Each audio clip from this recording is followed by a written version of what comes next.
Hey guys, what's up? I'm back with another video.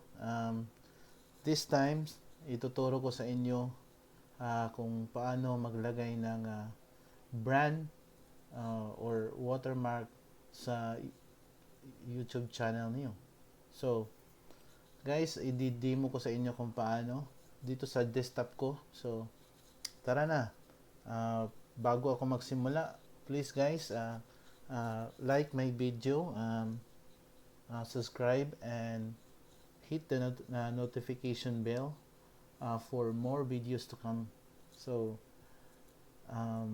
tara na. Let's start. Wala na lang sat-sat. So, let's go. So, dito guys, sa desktop ko, yan, open lang natin. So, dito tayo sa, kunwari, YouTube channel. YouTube channel. Yan. So, sa YouTube channel ko, click mo lang dito yung profile pic mo. Dito yung logo na to. Yan. Click mo lang yan. Kasi hanapin natin yung saan yung branding nakalagay. Pagkatapos nyan, punta tayo dito sa YouTube Studio. Yan. Napakasimple guys. And pagkatapos sa YouTube Studio, so punta ka lang dito sa settings. Yan. After settings, dito tayo sa channel.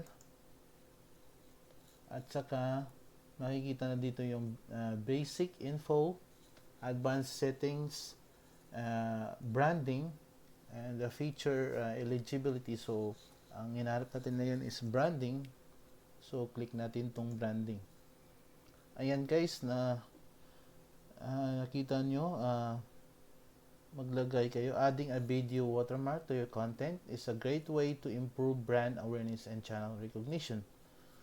So, mas mapadali yung yung makita yung brand name mo, or mas mapainganyo ka sa mga audience na mag-subscribe sa iyo. So, dito guys, i-choose mo lang yung image. Yan, click choose.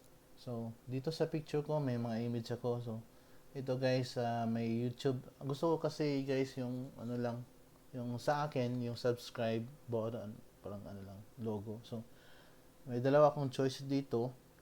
So, ang size nito is 300 by 300. Ito ang size. So, i-click mo lang tong subscribe. And then, open. And guys, nakalagay na yung watermark ko na as in brand. And then guys, dito may tatlong choices yung display time mo. So yung una is end of the video. So makikita yung watermark mo after na video mo, yung pinakadulo na. Or yung pangalawa is custom start time. So ito, i-click mo lang to.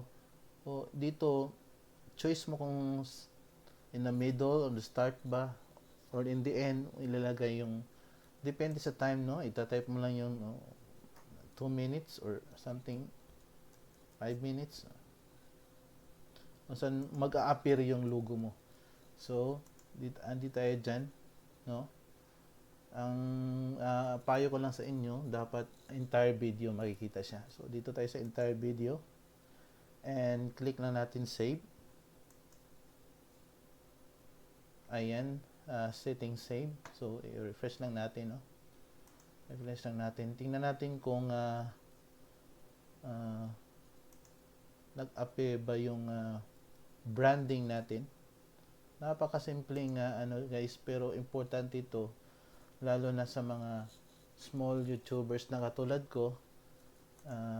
Dagdag akit na rin to sa mga audience natin na mag-subscribe, di ba? So, try na natin dito. Kung yan guys, nakikita nyo, full size lang natin.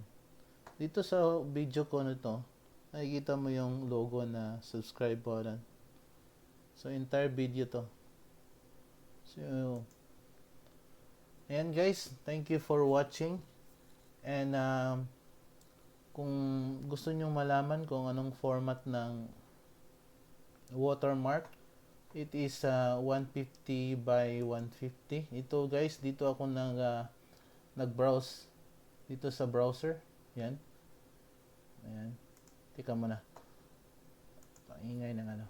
Yan guys, i-search mo lang sa browser nyo. Ang daming mga watermarks na gusto nyong i-save. So, sa akin, yun ito kanina. Ang ginawa ko lang, pag-click mo ng ganon, yung 300 by 300 lang Kasi yung iba kasi hindi pumasok kasi medyo sobrang laki lang. So, ito. Ang ginawa ko is click like this. Ayan. Pwede rin yung image nyo guys. I-resize nyo lang to 360 by 360 sizes. Papasok na yun sa brand. No? Siguro ito pag click ko ng ganito, ituturo ko na lang din sa inyo paano mag-save. So, simple pero ito lang, save as lang. So, punta na yun sa picture ko, doon ko sinave. So, ganun lang talaga guys. Ganun lang guys, kadali maglagay ng watermark sa YouTube nyo. Simple na video na to, sana makatulong sa inyo guys. Lalo na sa mga small YouTubers na katulad ko. Okay, thank you po sa panonood. And hanggang sa muli.